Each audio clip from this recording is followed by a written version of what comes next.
Sitúa a provincia de Lugo nun lugar destacado na aplicación das novas tecnoloxías e un dos obxectivos do Innóvate. O proxecto, que dispón de 15 millóns de euros, inicia unha nova etapa tras renovar o apoio da Unión Europea, que financia nun 70% con fondos FEDER. O Innóvate 2, Deputación Digital, seguirá a potenciar a administración electrónica, a xeración de emprego a través das TIC e contribuirá a fixar poboación na provincia. Innóvate.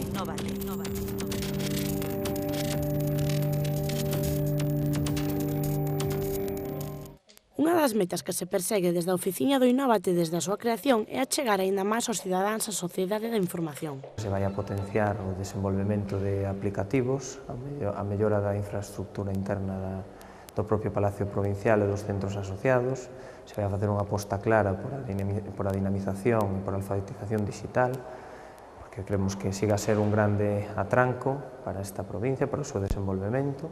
O equipo técnico do Innóvate 2 pretende dar continuidade ás actuacións desenvolvidas no programa anterior. A Deputación vai a continuar na liña do que estaba facendo toda agora novas tecnoloxías. Fomos a cuarta administración en España en recibir fondos europeos, o que supón un novo impulso para o desenvolvemento, unha aposta moi clara por as novas tecnoloxías.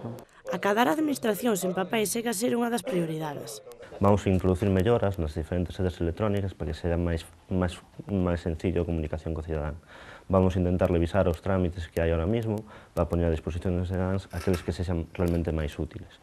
E vamos a mirar se hai necesidades de crear novos trámites ou modificar os existentes. Pois desde a página web tanto da Diputación como dos concellos hai un enlace á sede electrónica e dende esa sede electrónica é onde pode iniciar o trámite. Está todo moi explicado na web, na sede electrónica e na propia web. Pode autenticarse con un certificado digital, co seu DNI electrónico ou con un usuario e unha contraseña. E se xurden dúbidas, sempre se pode chamar ao centro de atención ao usuario. Hai tres tipos maioritariamente de consultas. As consultas dos ciudadanos que teñen problemas para utilizar as ferramentas que se lles proporcionan, as consultas dos concellos, conexión á Diputación, á rede da Diputación, etc. Os usuarios da Diputación que poden ter problemas informáticos, telefónicos. Ademais disto, o Innóvate 2 ten fixados novos retos. E tamén incidir un pouco na encomenda de xestión que se realizou coa Fundación TIC para abordar unha das liñas precisamente do Innóvate, de acordo, respetando un pouco os obxectivos da propia Fundación, vinculados á reducción da fenda digital, vinculados a chegar as novas tecnoloxías a colectivos en risco de exclusión social. Son un pouco, en liñas xerais, o que se vai abordar. O proxecto englóbase no novo servicio de novas tecnoloxías posto en marcha pola Deputación de Lugo. A ONG Manos Unidas súmase ao medio cento de asociacións coas que colabora a Fundación TIC para difundir as súas actividades e completar a formación práctica dos alumnos e titulados da Escola de Imaxe e Son de Lugo cara á súa inserción laboral. Neste caso, a TIC apoiará os proxectos de cooperación que desenvolve a delegación lucense desta organización, que o ano pasado recibiu o Premio Príncipe de Asturias da Concordia. O presidente da Fundación TIC, José Ramón Gómez Besteiro, e a presidenta da Delegación de Manos Unidas en Lugo, Amalia Hermida, asinaron este mércores o acordo.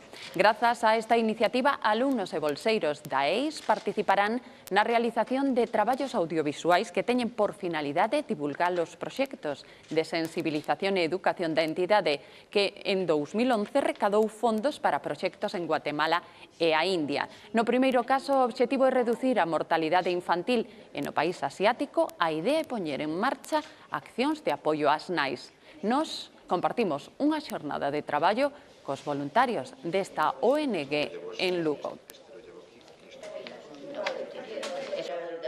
Esta é unha das reunións ordinarias da Delegación de Lugo, unha das 71 que se conta Manos Unidas en España. A organización naceu hai 52 anos da man de Mulleres de Acción Católica. Desde el punto de vista de mujer, de sensibilidad, creyeron que ya había llegado al límite el no hacer nada por solucionar el problema del hambre. Entonces, organizaron Manos Unidas. Naceu co obxectivo de erradicar a fame e a pobreza no mundo a través do financiamento de proxectos de desenvolvemento, preferentemente en países de África, Asia e América, e cunha clara filosofía. El desarrollo que promueve Manos Unidas está moi centrado en valorar y reivindicar la dignidad de la persona humana. Es decir, Manos Unidas no elabora ella los proyectos y los lleva a los países del sur, es al revés. Son los países del sur, sus comunidades y sus representantes, los que, conscientes de lo que necesitan, presentan a Manos Unidas esas necesidades pidiendo ayuda económica. Pero a axuda non se limita ao plano económico.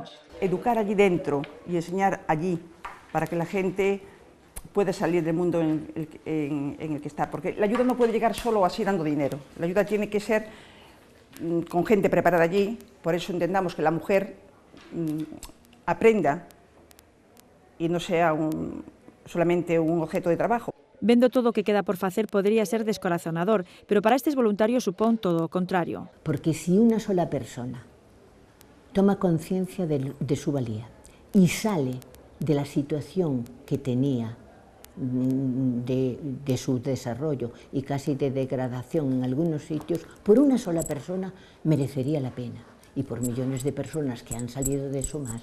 A dedicación merece a pena, tanto polo resultado nos países que reciben a súa solidariedade, como polo recoñecemento que reciben aquí e que se plasmou co Premio Príncipe Asturias da Concordia 2010. Cada día percibimos que se quiere más a Manos Unidas, no será porque también se percibe, como decía la presidenta, que se sabe que todo lo que se hace llega a donde tiene que llegar. De todo o que se recada, o 86% empregase nos proxectos, xa que toda a xestión está feita por voluntarios.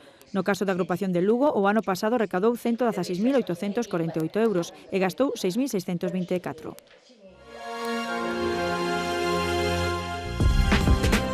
60 expositores de Galicia, Asturias, Castela e León, Cataluña e Andalucía participarán na quinta Feria de Artesanía e Antigüedades que se celebra este fin de semana na Pontenova. En concreto, na Praza dos Fornos e na Casa da Cultura. A vicepresidenta segunda, Lara Méndez, anunciou que a Diputación aumentará en 2012 ata os 73.000 euros en axudas aos concellos e asociacións que contribúan a conservar e promocionar a artesanía. Os traballadores da madeira serán os protagonistas das quintas xornadas de oficios artesanais que organiza a Asociación Arumes do Corvo, este sábado no Centro Sociocultural do Concello. De 11 a 2 e de 4 a 8, un torneo e un zoqueiro farán unha demostración do seu traballo ante o público. O encontro inclúe unha exposición de material e ferramentas relacionadas co traballo da madeira. O Salón de Actos da Deputación acolle o luns día 1 ás 8 do serán a presentación do libro Proxecto do Hospital Isabel II. O Instituto de Segunda Ensinanza e a Deputación da Provincia de Lugo, do que son autores María Jesús Regueiro e Julio Roboredo, o mércores será na Casa do Concello de Viveiro onde se presenta, ás 8:30, o libro Camiño do Mar, de Xoán Ramón Fernández Pacios. Os alumnos da Escola de Imaxe e Son realizaron un casting para seleccionar os actores da curtametraxe Post-Mortem, que se inclúe dentro da programación do centro como traballo de fin de curso. A curta é un thriller que se rodará os días 25, 26 e 27 de xaneiro, co apoio do profesorado. O traballo abarca a elaboración do guión, a produción, a grabación e posterior montaje. Máis de 150 persoas participan na gala da Fundación ANADE, coa que colabora a Fundación TIC. No acto entregaron os premios e recoñecemento a quenes traballan activamente a favor da integración. O galardón a nivel autonómico foi para Manuel Amil, un empresario ferrolano que ao longo da súa carreira deu emprego a máis de 4.000 persoas con discapacidade. A nivel nacional, premiouse a Fundación 11.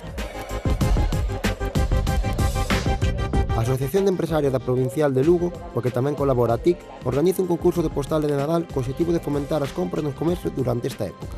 Os interesados en participar poden recoller unha das 10.000 tarxetas repartidas nos establecementos asociados e deseñar a postais que despois terán que colgar nas árbores que están colocadas diante da casa consistorial. O prazo para participar finalizará o día 20. Os premios consistirán en 50 vales de compra por importe de 50 euros.